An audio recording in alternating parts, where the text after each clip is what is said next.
Terpujilah Tuhan yang sudah melindungi kita dari kuasa jahat, yang mau menyesatkan hati jauh dari Tuhan. Wah, ada anjing galak. Kayla takut.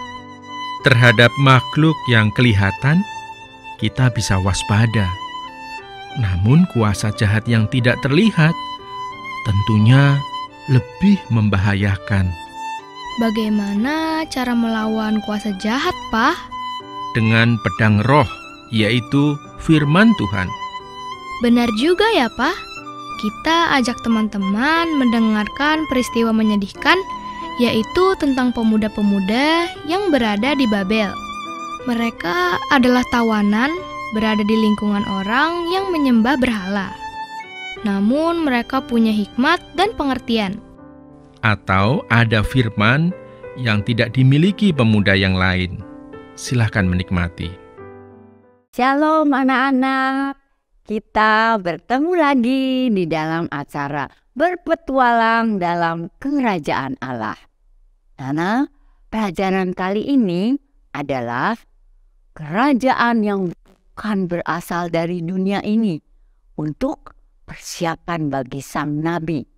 Diambil dari Alkitab Perjanjian Lama, yaitu kitab Daniel 1. Tentunya harus sebelumnya kita berdoa, melibatkan tangan kita, mohon pertolongan dari Tuhan. Mari kita tundukkan kepala. Bapa di dalam surga, terima kasih kembali Tuhan. Jikalau Tuhan terus memberikan kesempatan kepada kami untuk kami boleh mendengarkan firman Tuhan. Untuk Tuhan berkenan memberikan firman Tuhan kepada setiap kami. Biarlah kami sungguh-sungguh menghargai. Tuhan memberikan kepada kami fokus. Tuhan memberikan pikiran dan hati kami boleh tertuju kepada Tuhan. Sehingga Roh Kudus-Mu Tuhan boleh dengan leluasa bekerja dalam hati kami ini Tuhan. Anak-anak Tuhan, sejak kecil kami boleh berjalan mengikut Tuhan di dalam dunia yang semakin gelap ini. Tuhan yang memimpin kami di jalan dan panggilan Tuhan. Terima kasih Tuhan, kami menyerahkan diri kami di hadapan Tuhan, di dalam tangan Tuhan Allah yang mengasihi kami, yaitu Yesus Kristus Juru Selamat dan Penebus kami yang hidup. Kami berdoa dan bersyukur. Amin.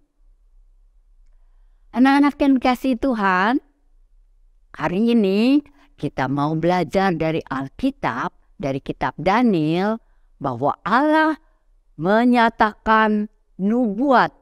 Menyatakan nubuat artinya menyatakan apa yang akan terjadi pada kerajaan Babel. Bahwa akan ada suatu kerajaan yang bukan dari dunia ini. Yaitu kerajaan Allah, kerajaan Kristus. Jauh sebelum Tuhan Yesus turun ke dunia ini. Tuhan Yesus belum berinkarnasi ke dunia ini. Tuhan sudah mulai dalam Perjanjian Lama menyatakan kerajaan Allah pada bangsa-bangsa di dunia ini. Nah, anak-anak, kita akan belajar bagaimana seorang raja yang sangat berkuasa pada saat itu adalah Raja Babel. Namanya Nebukadnezar. Ia sangat berkuasa di zaman itu. Yerusalem yang dipimpin Raja Yoyakim kalah. Sudah takluk orang-orang Yehuda, anak-anak Tuhan, dalam tawanan kerajaan Babel. Dibuang, ditarik ke Babel. Itu namanya masa pembuangan orang Yehuda di kerajaan Babel. Nebukadnezar, Raja Babel, perintahkan kepada kepala-kepala istana. Ayo, pilih pemuda yang paling gagah, paling pandai. Siapkan mereka. Latih mereka menjadi orang-orang bijaksana untuk jadi para pembantu raja. Dan semua mereka yang dipilih itu satu. Banyak yang dipilih. Antaranya orang-orang Ibrani, anak-anak Tuhan bangsa Yehuda. diberi makanan yang enak-enak. Makanan menunya yang dimakan raja, disantap raja. Tapi anak-anak, makanan ini bukan makanan orang-orang yang di Yehuda biasa makan. Makanan ini sudah dipersembahkan kepada dewa mereka. Tuhan tidak menetapkan makanan demikian. Wah, anak-anak, di antara banyak pemuda-pemuda yang dipilih itu, ada 4 anak-anak Tuhan dari bangsa Yehuda. Namanya Daniel dan 3 temannya, Sadrak, Mesakh, Abednego. Mereka ditawan, bangsa Yehuda ini dibawa ke Babel. Bagaimana sikap mereka? Apakah mereka taat pada raja yang menawan mereka? Ataukah mereka taat pada Tuhan? Nah, anak-anak, bagaimana mereka ikuti perintah Raja Nebukadnezar? Takut padanya? Coba kita lihat. Allah mencatat bagaimana anak-anak Tuhan itu walaupun dalam masa kesusahan ditawan, tetap dapat setia menjadi saksi Tuhan di dalam hidupnya.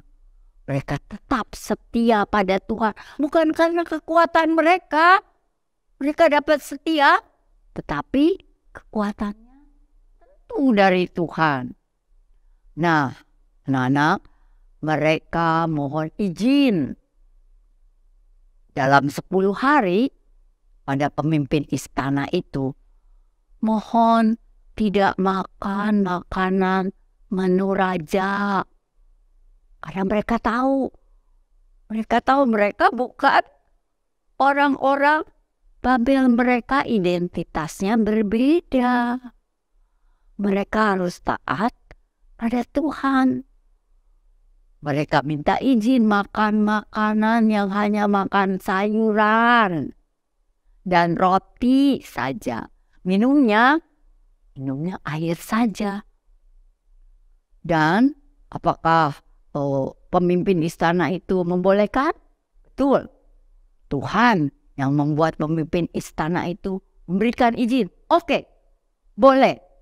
10 hari saja ya. Mereka boleh makan makanan yang sesuai dengan iman percaya mereka.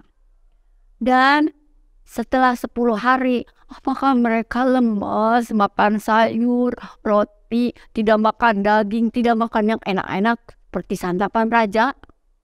Mereka lemas?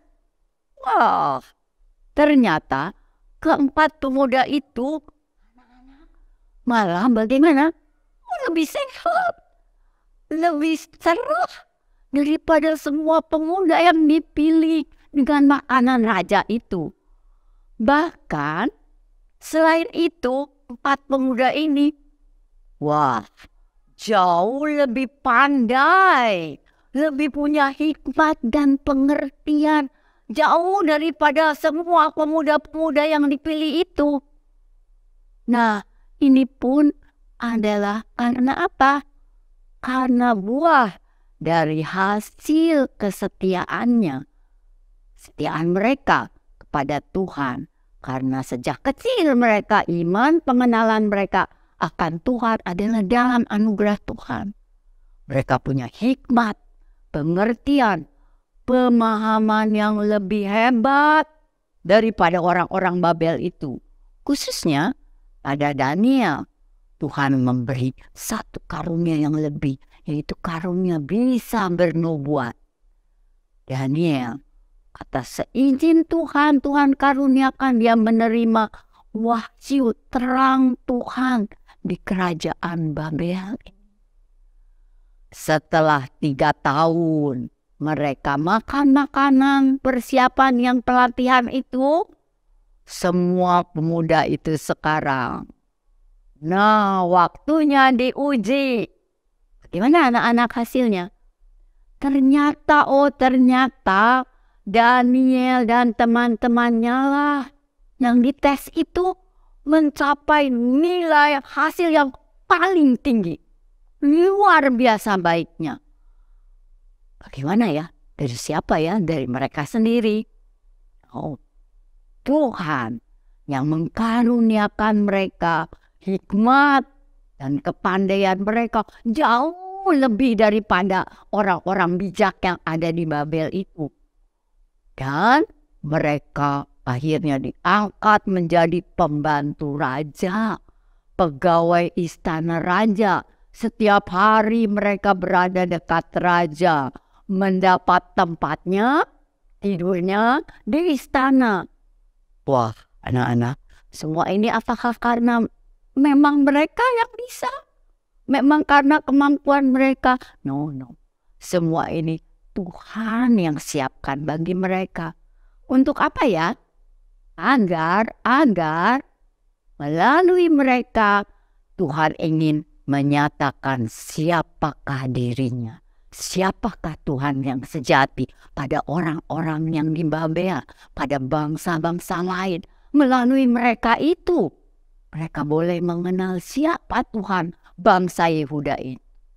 Untuk inilah Tuhan membuat keempat pemuda itu tetap setia pada perjanjian Tuhan, pada covenant-Nya. Anak-anak, begitulah cerita tentang anak-anak Tuhan yang di Babel. Bagaimana dengan kita anak-anak Tuhan? Dapatkah kita setia dan beriman di dalam zaman ini pun anak-anak?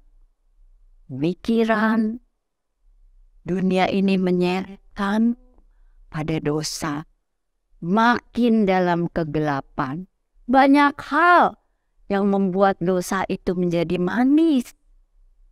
Sekalipun menghadapi kesulitan dan kesusahan, bagaimana kita bisa tetap menjadi saksi Tuhan? Karena kita tahu siapa kita, siapa identitas kita. Sejak kecil kita harus tahu identitas kita ini adalah anak-anak Tuhan yang Tuhan pilih untuk menjadi saksi Tuhan. Garang dan terang dimanapun Tuhan tempatkan. Sehingga orang lain, siapapun di sekitar kamu dapat melihat siapa Tuhan yang hidup di dalam hidup. Sekian anak-anak, sampai di sini pelajaran kita. Mari kita berdoa bersama-sama. Mohon pertolongan Tuhan. Lipatkan tangan, tutup mata, kita menjawab panggilan Tuhan. Bapa di surga, terima kasih lagi Tuhan. Sekali lagi kami mendengarkan firman Tuhan. Biarlah hati kami Tuhan berkobar-kobar untuk menjadi anak Tuhan, untuk menjadi saksi Tuhan. Biarlah api Injil itu Tuhan boleh terus menerangi kami Tuhan. Sehingga kami di dalam kesulitan hidup kami ini Tuhan, kami boleh berjalan sesuai dengan perintah, sesuai dengan tuntunan Tuhan. Sekalipun sulit, sekalipun sukar, kami tahu tangan Tuhan terus menopang kami. Kami hanya terus bersandar kepada pertolongan Tuhan semata-mata. Karena Tuhan Yesus yang begitu mengasihi kami dan mati bagi segala dosa kami. Kami mengingat itu semua. Kami mengandalkan salib Tuhan di dalam kehidupan kami.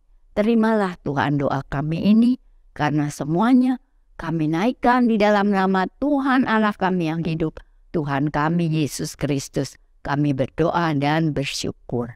Amin.